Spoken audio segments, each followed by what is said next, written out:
Evangelho de João, capítulo 6, do verso 16 até o verso de número 21.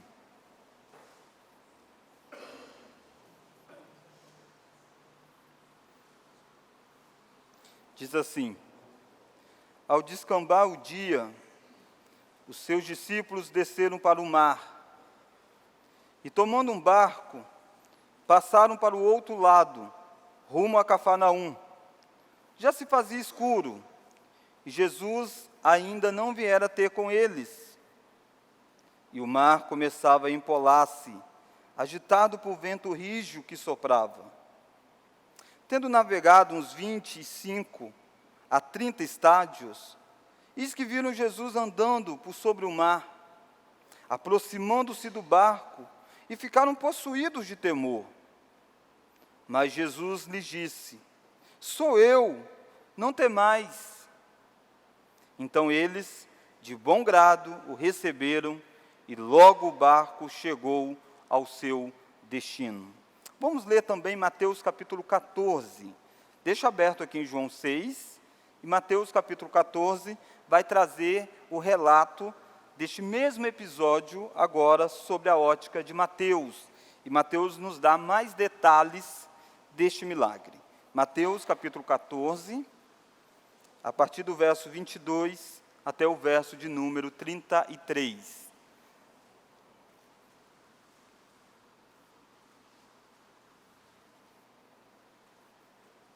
Mateus capítulo 14, do verso 22 ao verso de número 33.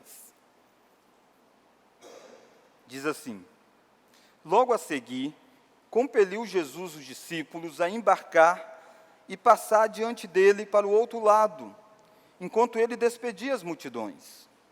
E despedidas as multidões, subiu ao monte a fim de orar sozinho. E caindo a tarde, lá estava ele só. Entretanto, o barco já estava longe, a muitos estádios da terra, açoitado pelas ondas, porque o vento era contrário. Na quarta vigília da noite, foi Jesus ter com eles, andando sobre o mar. E os discípulos, ao verem-no andando sobre as águas, ficaram aterrados e exclamaram: É um fantasma! E tomados de medo, gritaram. Mas Jesus imediatamente lhes disse: Tende bom ânimo, sou eu, não temais. Respondeu-lhe Pedro e disse: Se és tu, Senhor, manda-me ir ter contigo por sobre as águas. E ele disse: Vem. E Pedro, descendo do barco, andou por sobre as águas e foi ter com Jesus. Reparando, porém, na força do vento, teve medo. E começando a submergir, gritou: Salva-me, Senhor! E prontamente Jesus, estendendo a mão, tomou-lhe e lhe disse: Homem de pequena fé, por que duvidaste? Subindo ambos para o barco, cessou o vento, e os que estavam no barco adoraram, dizendo: Verdadeiramente és filho de Deus. Irmãos, nós estamos trabalhando aqui nos domingos à noite o texto de João, e principalmente os 7 milagres registrados no Evangelho de João. Por isso que eu quero que você deixe aberta a sua Bíblia em João capítulo 6, que foi o texto que nós lemos. João poderia ter escolhido vários milagres. Jesus fez muitos milagres. O próprio João reconhece isso e disse que se ele fosse registrar tudo que Jesus fez, usando de um certo exagero, ele disse que escreveria livros que não caberiam no mundo. Então Jesus fez muitos, mas João seleciona 7 deles com um objetivo específico: mostrar que Jesus é o Filho de Deus. E nós já vimos aqui vários dos milagres que Jesus fez. Nós vimos Jesus transformando a água em vinho, nós vimos Jesus curando o filho do oficial real, nós vimos Jesus curando um paralítico que estava doente há 38 anos, e nós vimos no último domingo Jesus multiplicando os pães e os peixes. Nesta noite eu quero olhar com você este texto, este milagre que Jesus fez, que foi andar sobre as águas e acalmar uma tempestade. Este milagre está registrado em João, em Mateus e no Evangelho de Marcos. O Evangelho de Mateus, que nós lemos, ele dá um quadro um pouco mais amplo, ele detalha alguns detalhes importantes que João não escreve. Mas por que é que João não fala destes detalhes? Porque a história, o episódio já era conhecido, outros evangelistas já tinham escrito, Marcos já tinha escrito sobre Jesus andando sobre as águas. Então João escreve para um público que já conhecia desta história, e João então foca apenas em alguns pontos que ele quer destacar. E eu gostaria então que nós olhássemos para este texto de João capítulo 6, e também conversando com o texto de Mateus, o seguinte tema: Jesus é o Senhor sobre a tempestade. Os milagres transcritos no livro de João têm como objetivo mostrar que Jesus é Deus, que Ele é o Filho de Deus, que Ele tem todo o poder. Ele tem poder sobre a doença, Ele tem poder sobre os aspectos físicos, e aqui Ele tem poder sobre a natureza. Ele anda sobre as águas que estavam agitadas, vem um vento forte e Ele anda tranquilamente sobre isto. Jesus é o Senhor sobre a tempestade. E eu gostaria que nós olhássemos duas lições nesta noite sobre essa realidade do fato de Jesus ser Senhor sobre a tempestade.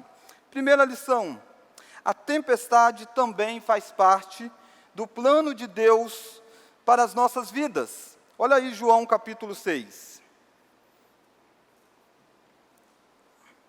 João capítulo 6, olha o verso 16. Ao descambar o dia, os seus discípulos desceram para o mar e, tomando um barco, passaram para o outro lado. Quando você olha para o Evangelho de Mateus, para o Evangelho de Marcos, ele diz que Jesus mandou os discípulos fazer isso. Foi Jesus quem pegou os discípulos e disse: vai, passa o mar, segue viagem. Jesus conhecia todas as coisas, Jesus sabia que logo mais teria uma grande tempestade, mas mesmo assim Jesus manda os discípulos em direção daquela tempestade.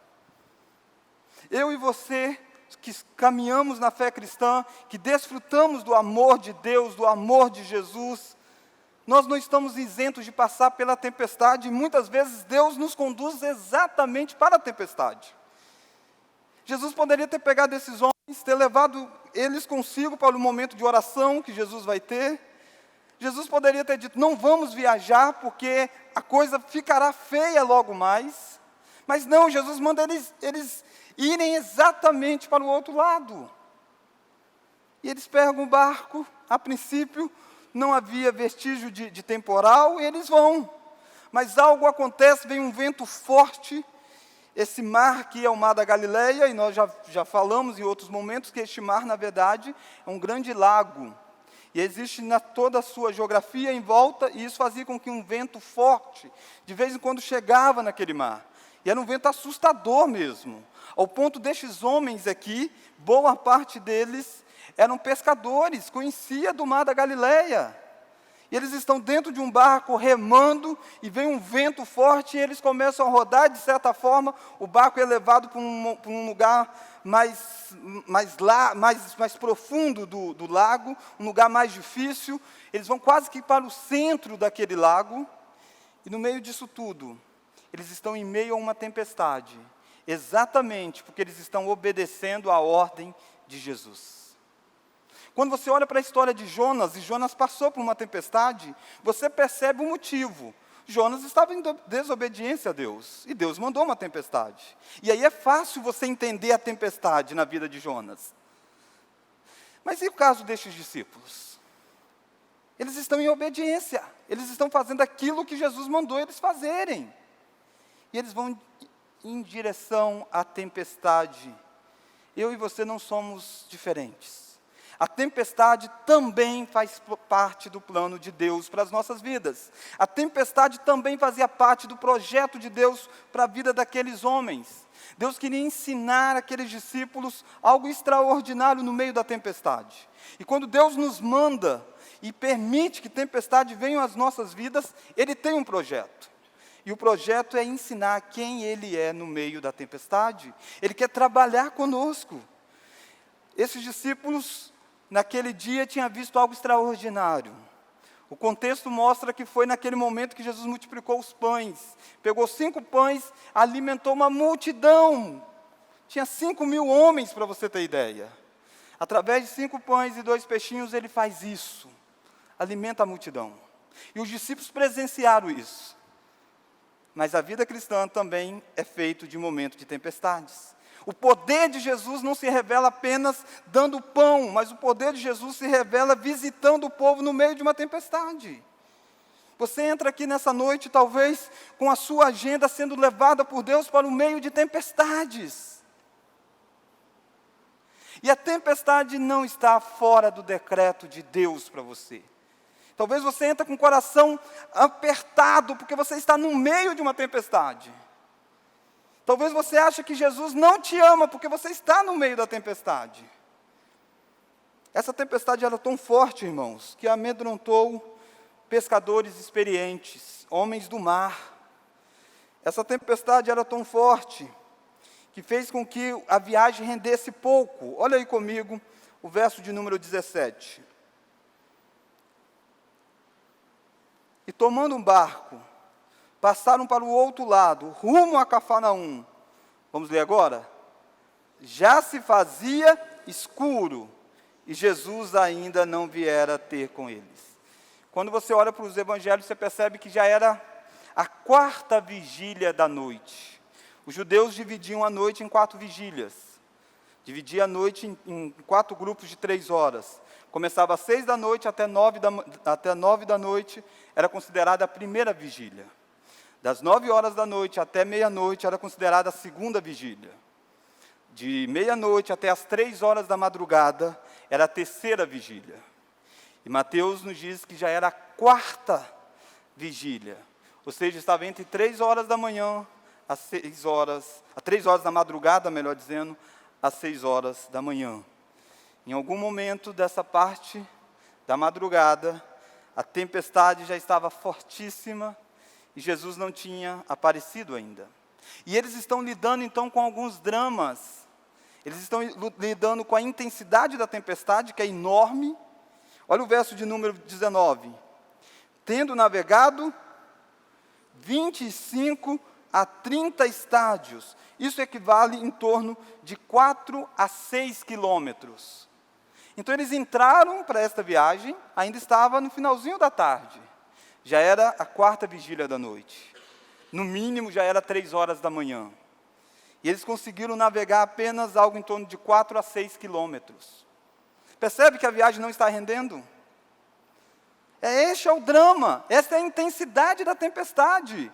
Eles remam e o barco não adianta, não avança. Muitas vezes essa é a nossa história, a nossa situação. Nós remamos e muitas vezes não saímos do lugar. E os dramas, os dilemas começam a passar no coração daqueles homens. Um deles é que Jesus não estava com eles. Esses mesmos discípulos já tinham passado por uma tempestade antes no mar da Galileia.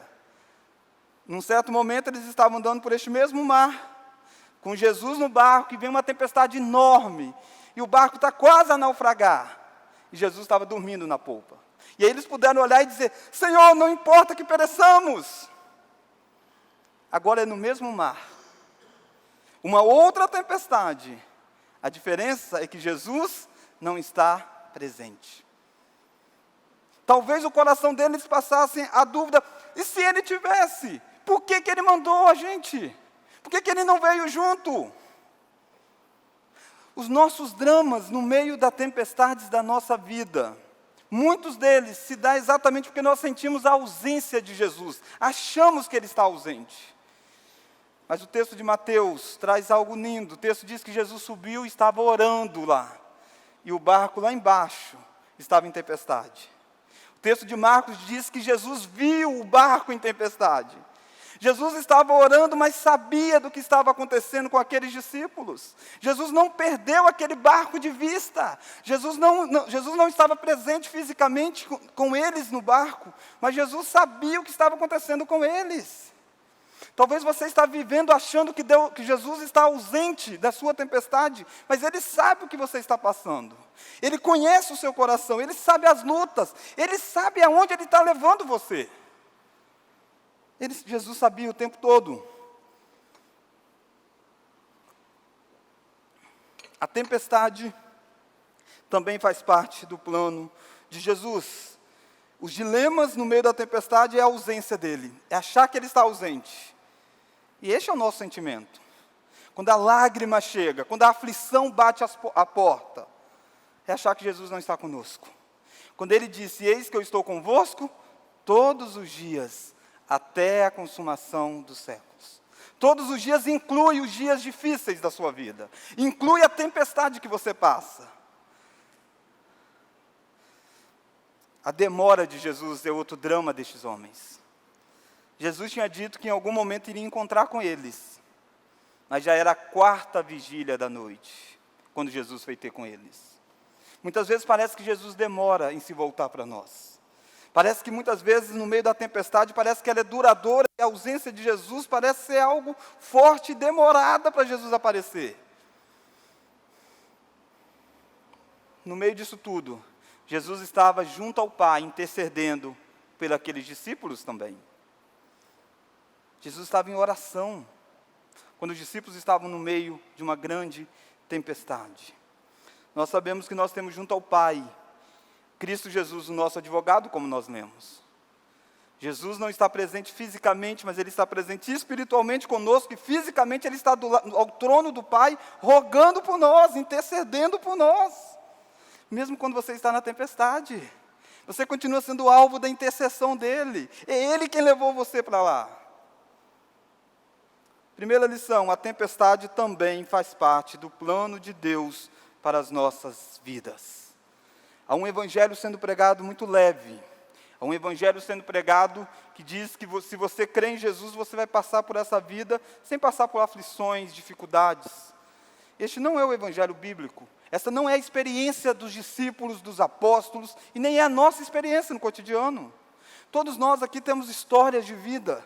Todos nós aqui lembramos de momentos difíceis pelos quais nós passamos. Todos nós choramos já profundamente. Todos nós já perdemos um ente querido. Todos nós já nos lamentamos. Todos nós já passamos talvez um aperto em algumas circunstâncias. A vida cristã não nos tira da tempestade. Aliás, a vida cristã muitas vezes nos leva para o centro da tempestade. A tempestade faz parte do projeto de Deus para as nossas vidas.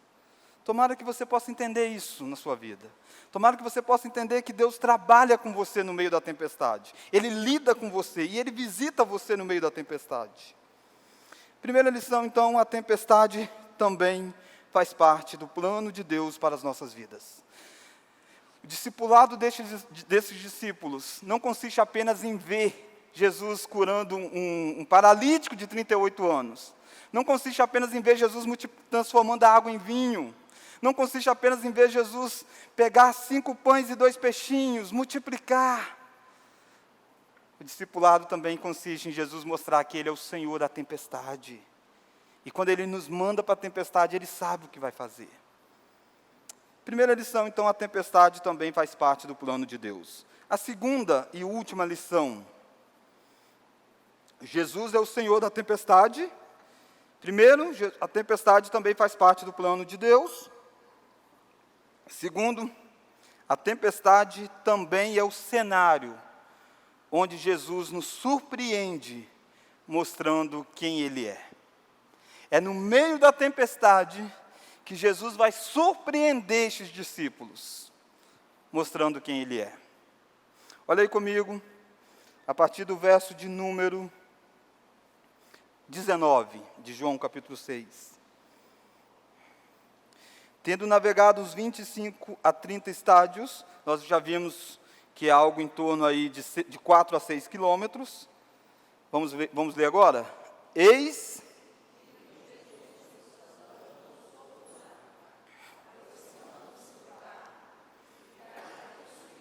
Ficaram possuídos de temor. E não é diferente, eles estão no meio de uma tempestade. A água agitada, quase fazendo com que o barco viesse a naufragar. Eles olham 3 horas da manhã, no mínimo. Entre 3 a 6 horas que isso se dá. Na 4ª vigília da noite. Eles olham e vê, de repente, um homem andando sobre as águas. Um vulto caminhando. E Mateus chega a dizer que eles gritaram, é um fantasma. Eles acharam que fosse um fantasma chegando aí. A tempestade também é o cenário onde Jesus nos surpreende, mostrando quem Ele é. E olha aí o verso de número 20. Eles não perceberam quem era a pessoa que andava sobre as águas. Olha o verso 20. Mas Jesus lhe disse: não temais. Como eu disse, João não dá ênfase para muitas coisas deste milagre que nós vimos mais no Evangelho de Mateus. Horário, tudo mais. Mas João dá ênfase nessa parte: sou eu, não temais. Aqui está a grande ênfase de João. Jesus quer mostrar que Ele é. Jesus quer mostrar, saber quem Jesus é, acalma o nosso coração. Quando nós estamos no meio da tempestade e nós não percebemos quem Jesus é, o nosso coração é tomado pelas angústias. E Jesus quer mostrar para eles: sou eu, não temas. Não temais, sou eu, aquele que está com vocês. Jesus estava com estes homens já tinha 2 anos no ministério. Jesus teve um ministério de aproximadamente 3 anos. No próximo ano Jesus seria morto. E aqui tem 2 anos aproximadamente que Jesus caminhava com eles. E Jesus diz: sou eu. Deixa eu perguntar para você, no meio da tempestade, você tem reconhecido Jesus no meio? Você tem visto Jesus indo ao seu encontro, Jesus cuidando de você, e Jesus quer dizer para você: sou eu, não temais. Sou eu, aquele que faz e acontece, aquele que transforma a água em vinho, sou eu, não temais. De repente você vem aqui nessa noite para Jesus dizer para você: sou eu, não temais. Sou eu aquele que faz todas as coisas, você não precisa temer. Eu estou aqui com vocês. No momento que a solução para aqueles homens se deparava diante deles, por não compreender que era Jesus, eles ficaram mais amedrontados. E Jesus quer ensinar que é Ele, quem Ele é. A tempestade também é o cenário onde Jesus nos surpreende, mostrando quem Ele é. E Jesus é aquele que visita, mesmo que seja a 4ª vigília da noite. Jesus é aquele que nos visita, mesmo quando as nossas forças terminaram. Quando parece que não tem mais jeito. Quando parece que já chegou no fim. Quando parece que já não vai mais, aquele barco não vai ter como. Não foi na primeira, não foi na segunda, não foi na terceira, mas foi na 4ª vigília da noite. Jesus é aquele que nos visita, mesmo que seja na 4ª vigília da noite. Mesmo que o tempo pareça demorar. E a Bíblia diz de uma visitação que Cristo irá fazer, que é a volta dele. Jesus prometeu voltar. E a Bíblia nos mostra que à medida que o dia da volta de Jesus se aproxima, ficará dias piores, difíceis, complicados. O amor de muitos se esfriará. Falsos profetas vão surgir, vão trazer uma apostasia sobre a igreja muito grande. E nós, no meio disso tudo, nós começamos a chorar, a lamentar, porque nós passamos por uma grande tempestade espiritual, porque é os últimos dias, de certa forma, mas Ele nos visita, mesmo que seja a 4ª vigília da noite. Mesmo que pareça que é o fim do mundo, a Bíblia diz que Jesus vem e nos visita, Ele volta triunfal, Ele enxuga dos olhos as nossas lágrimas, Ele pune o ímpio, e Ele leva o seu povo para morar com Ele nos novos céus e nova terra. Esta é a grande visitação de Jesus para a sua vida. Essa é a grande visitação que vai acalmar a tempestade do seu coração real, que vai acalmar a tempestade deste mundo. É a volta triunfal de Jesus no último dia. Isso vai acontecer. Jesus é aquele que tem poder sobre a tempestade. Olha o verso de número 19. A tempestade também é um cenário onde Jesus nos surpreende, mostrando quem Ele é. Ele é aquele que nos visita, mesmo que seja na 4ª vigília da noite, quando tudo parece perdido, Ele chega. E Ele é aquele que tem poder sobre a tempestade. Olha o verso 19. Tendo navegado os 25 a 30 estádios, eis que viram Jesus, vamos ler agora, andando por sobre o mar. Só até aí. Andando por sobre o mar. Não é interessante que o mar que estava revolto, o mar que causava medo naqueles pescadores experientes, é o caminho pelo qual Jesus anda. As águas agitadas estão debaixo dos pés de Jesus.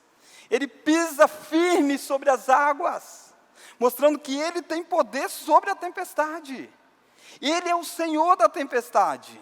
Ele é o dono da tempestade. Ele domina a tempestade. Ele controla a tempestade. A tempestade está debaixo dos pés de Jesus. Jesus é aquele que tem o controle sobre a tempestade. E é para isso que esse milagre está registrado. Jesus deixou essas coisas acontecer para mostrar que Ele manda sobre o universo que Ele criou.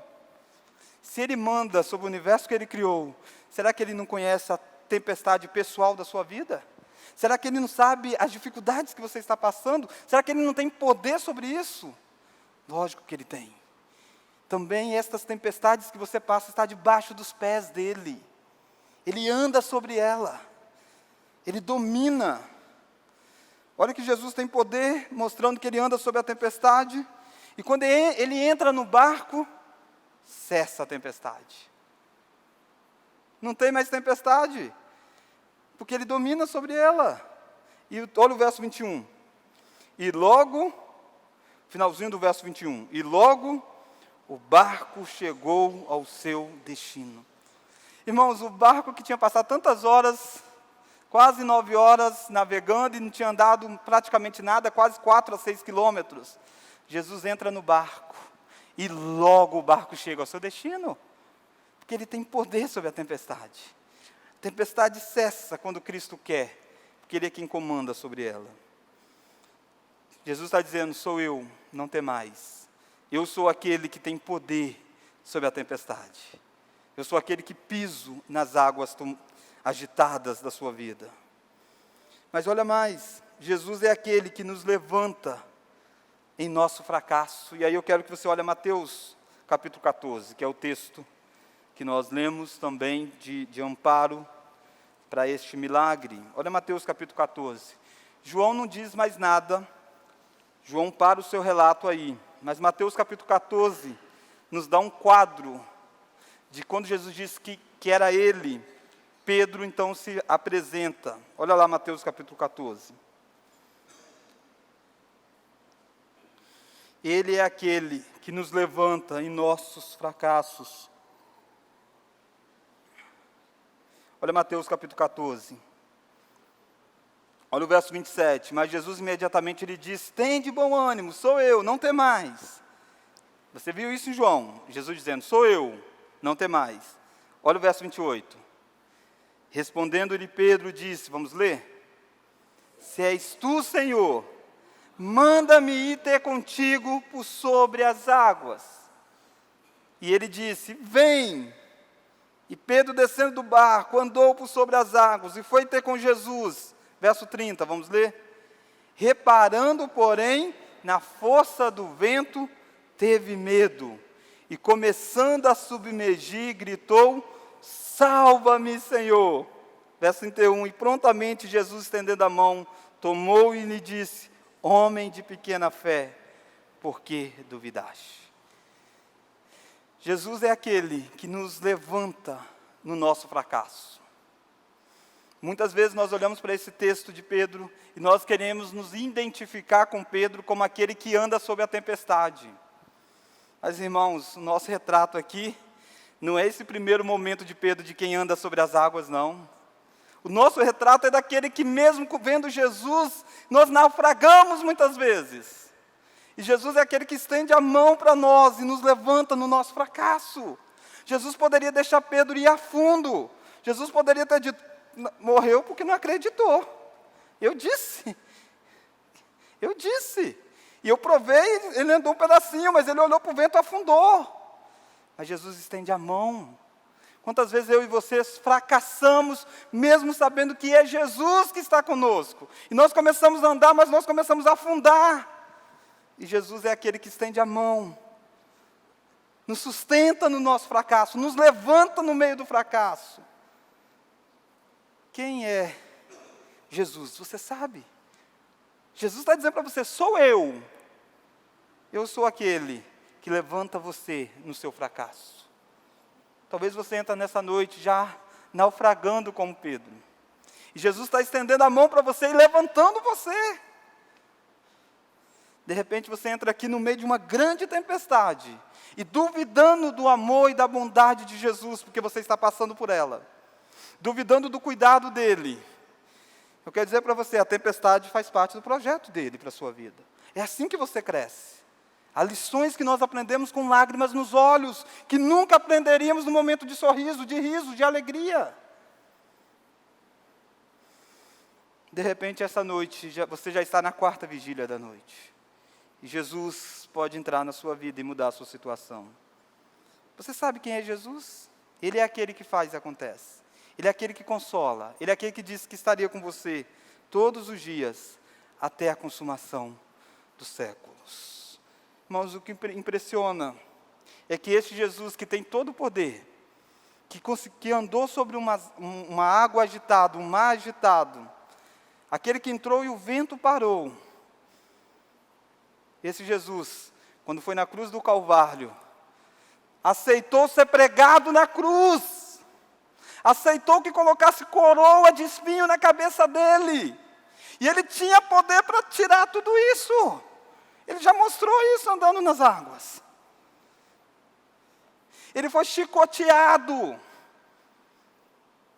mas acima de tudo, ele sofreu a ira do pai dele e disse: Deus meu, por que me desamparaste?